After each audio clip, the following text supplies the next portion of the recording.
No se vayan, señorías, que es muy interesante. Un momento, señoría, un momento, por favor. Señorías, hasta que no haya silencio en el hemiciclo no va a dar comienzo el senador Mariscal.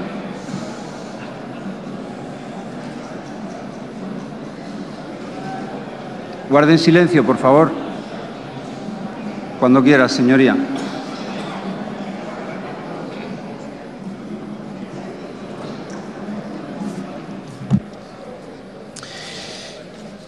Gracias, señor presidente. Buenas tardes. Me congratulo del pesar de esta Cámara a José Luis San Pedro, que efectivamente fue un gran escritor, como ha dicho el presidente de la Cámara. También fue economista y creo que fue un gran economista también. Él entendía la profesión de la economía, como se ha venido publicando estos días en una cita muy celebrada hoy, no como actualmente se entiende la ciencia económica, que consiste, según él, en hacer más ricos a los ricos, sino la ciencia económica basada en hacer menos pobres a los pobres. Y de eso quisiéramos hablar hoy. Permítanme iniciar mi intervención con dos reseñas. Señorías, guarden silencio, por favor. Una dice que la pobreza es obra del hombre, puede ser superada y erradicada por la acción de los seres humanos.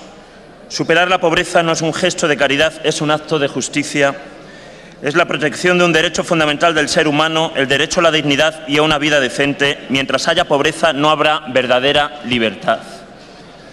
Esta cita es de Nelson Mandela, en el año 2005, en la cumbre de los países más desarrollados, enriquecidos, nos gusta decir, del mundo. Hay otra que dice que la primera verdad es que la libertad de una democracia no está a salvo si la gente tolera el crecimiento del poder en manos privadas hasta el punto de que se convierte en algo más fuerte que el propio Estado democrático. Esta es de hace más tiempo, es de 1938 y es de Roosevelt, de Franklin Delano Roosevelt. Y es muy interesante que ambos dirigentes, ambos estadistas y ambos luchadores por la libertad sean y coincidan en señalar y ligar las condiciones de vida, las condiciones de existencia con la libertad. Y de eso quisiéramos que se hablase hoy. Estamos en una auténtica hecatombe social, señorías. Permítanme que reseñe algunos datos para entender en el contexto en el que estamos. Estamos en un contexto en nuestro país, en el Estado español, donde el 21,1% de la población vive bajo el umbral de la pobreza, más de 1 de cada 5 personas.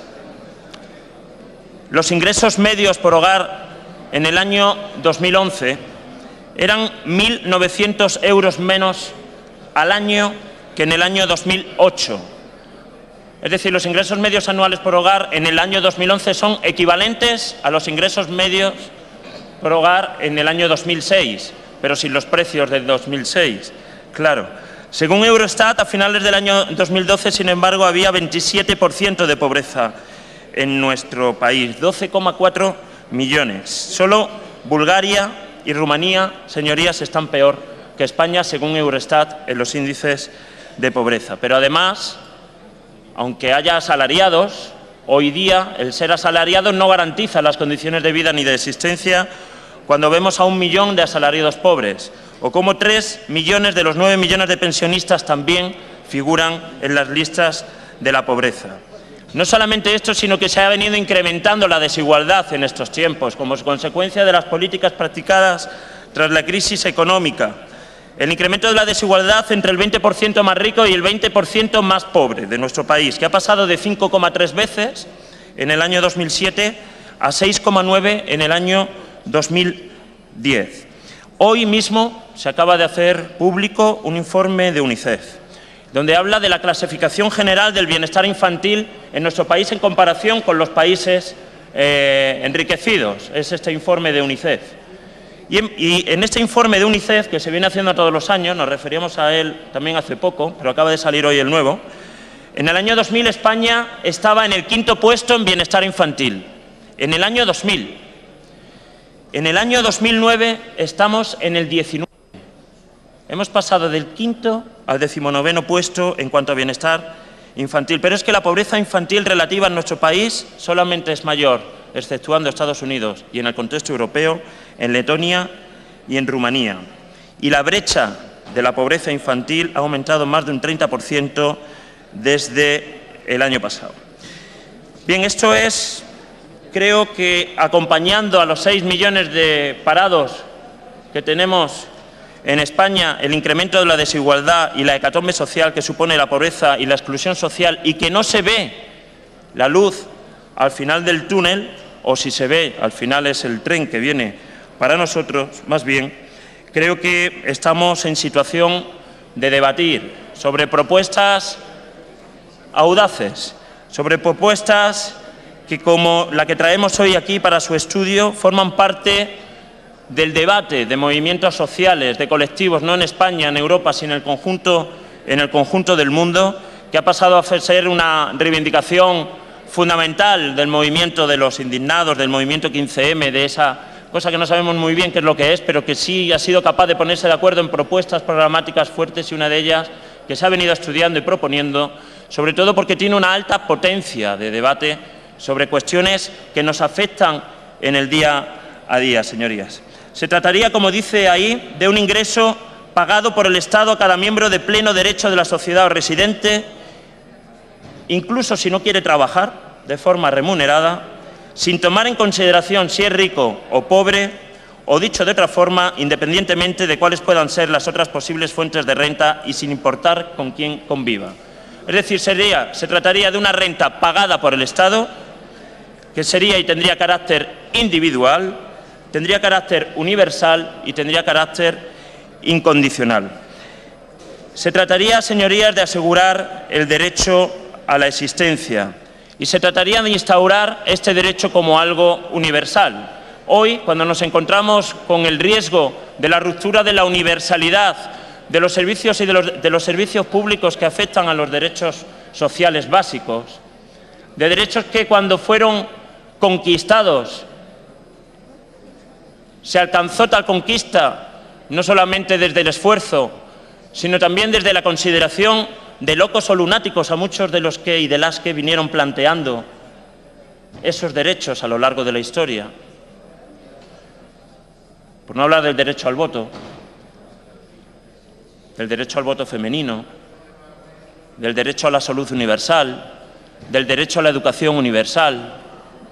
En fin, todo esto no ha sido fácil a lo largo de la historia, se ha encontrado con fervorosos enemigos, incluso calificaciones de lunáticos a los que los podían plantear en determinadas cámaras.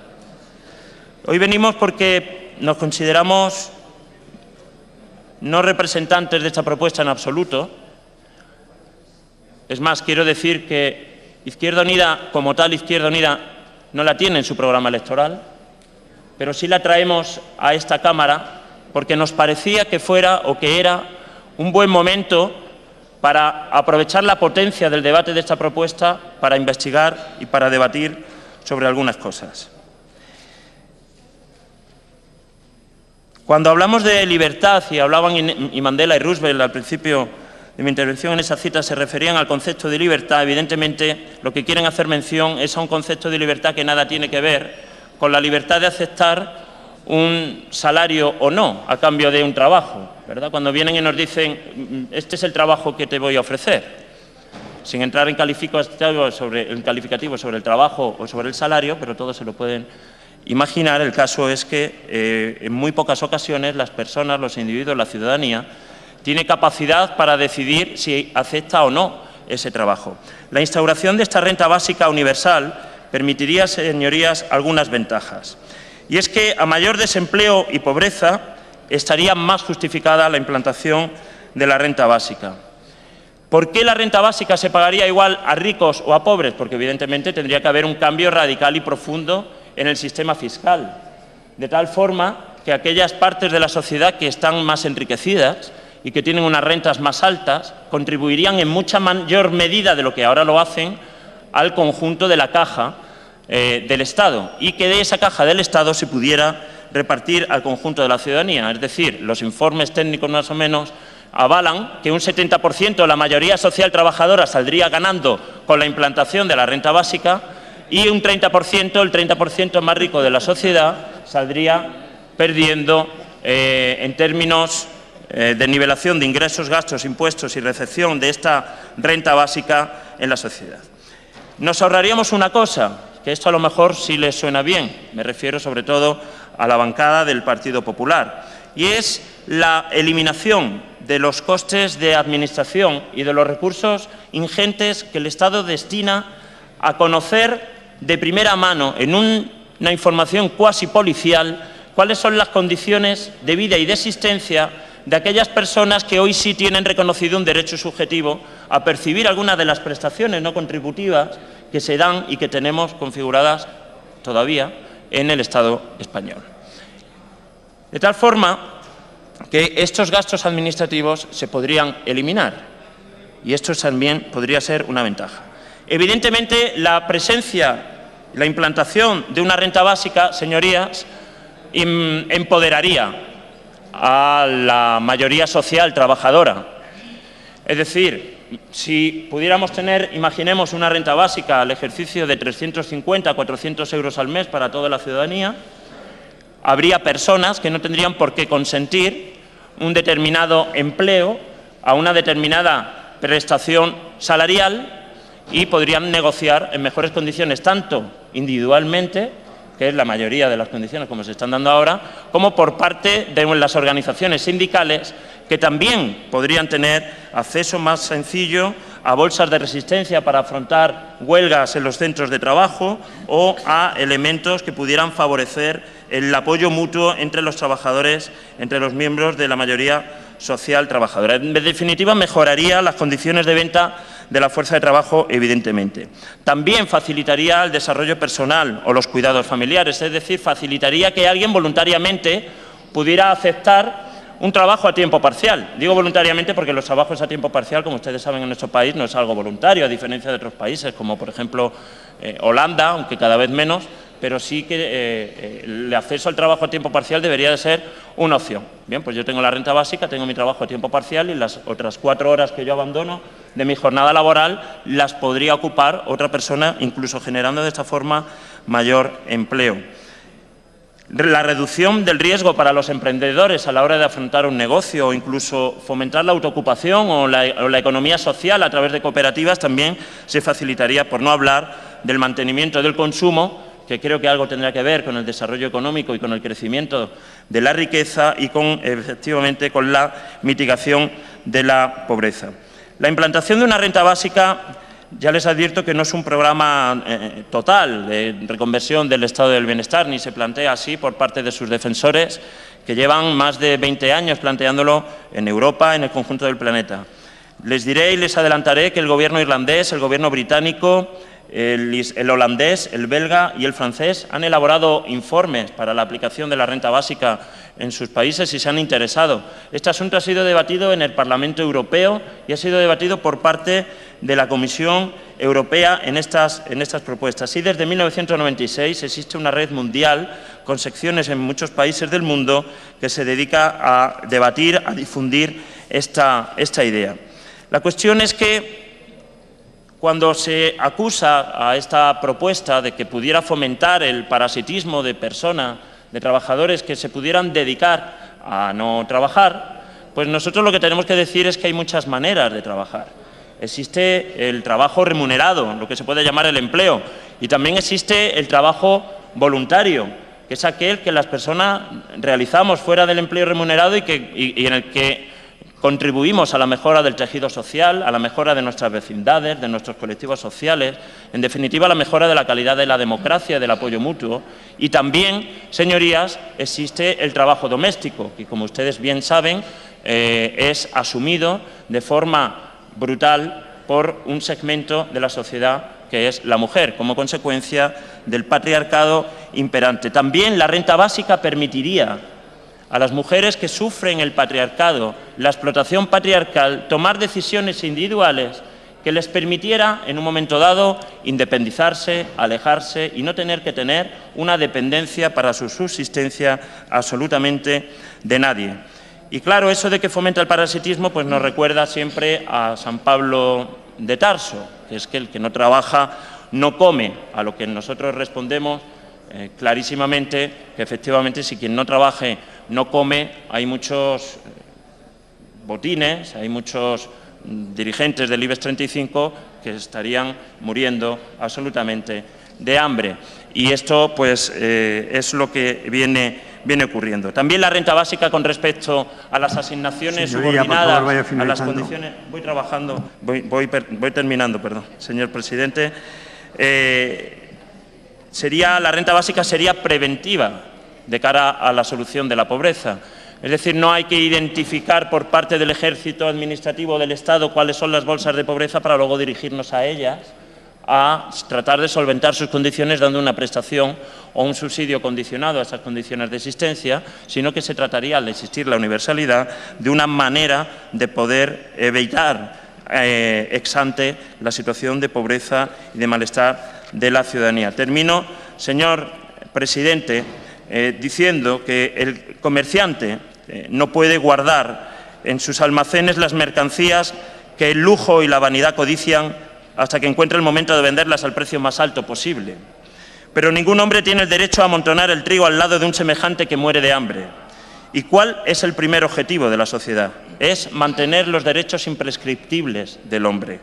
¿Cuál es el primero de estos derechos? Es el derecho a la existencia.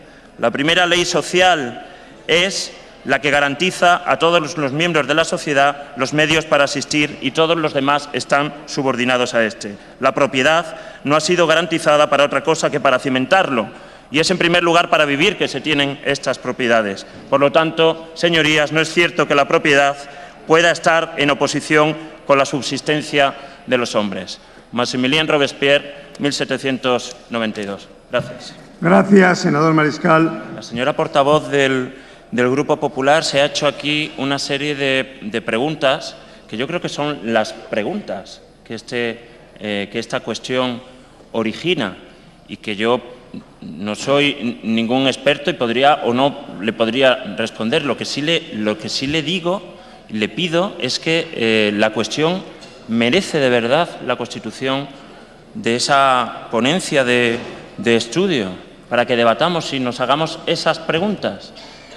Y también aprendamos pues, a distinguir todos, en la medida de lo que sepamos o dejamos de saber, entre esos diversos conceptos. Entiendo que esa oferta no se acepta y, por lo tanto, voy, si se me permite en este momento procesal, a rectificar lo que dije antes sobre las enmiendas y aceptaría la enmienda del Partido Socialista y también aceptaría la enmienda de convergencia del Grupo de Convergencia y Unión, siempre y cuando se mantenga el punto número 1 de la moción, en la que se habla de solicitar al Gobierno un informe. De tal forma, señor presidente, la moción quedaría conformada por el punto número 1 de la moción que hemos presentado, por la enmienda del Grupo Socialista y por la enmienda del Grupo de Convergencia y Unión. Con esos tres puntos es con lo que quedaríamos. Una última cosa. No sé si traía el discurso o su intervención hecha. Yo creo que el tono de este debate ha sido importante, interesante y adecuado a la importancia de este debate. En ningún momento he utilizado yo la pobreza como arma arrojadiza contra el Gobierno. Yo creo que ni siquiera he nombrado al Gobierno, he nombrado a los poderosos, he nombrado al sistema, he nombrado las maneras que se están llevando a cabo determinadas políticas, porque entiendo que en ellas está la causa de la situación. Entiendo legítimamente que esa es la causa de la situación de pobreza, de miseria y de desempleo y de paro, las políticas que se vienen practicando, pero no ha sido utilizado los datos de pobreza como arma arrojadiza. Creo que es una responsabilidad el solucionar esa situación de todos y de todas, y que para ello pues hay medidas que pueden resultar más o menos audaces, más o menos polémicas o más o menos simples, pero creo que deben de ser consideradas por el conjunto de esta Cámara, y es por lo que, aunque hoy no se apruebe, estoy convencido de que vamos a contar con su complicidad en el futuro a la hora de que investiguemos y reflexionemos y escuchemos sobre estas propuestas. Estoy absolutamente convencido porque hemos tenido la ocasión de hablar y de dialogar antes de este debate, y estoy realmente satisfecho también por el simple hecho de que esta idea haya venido aquí a debatirse, por el hecho de que sus señorías nos podamos escuchar un rato sobre propuestas que se salen quizá de lo común, pero que muestran también qué cosas se pueden hacer o dejar de hacer. Y se ha referido finalmente al Gobierno de Andalucía.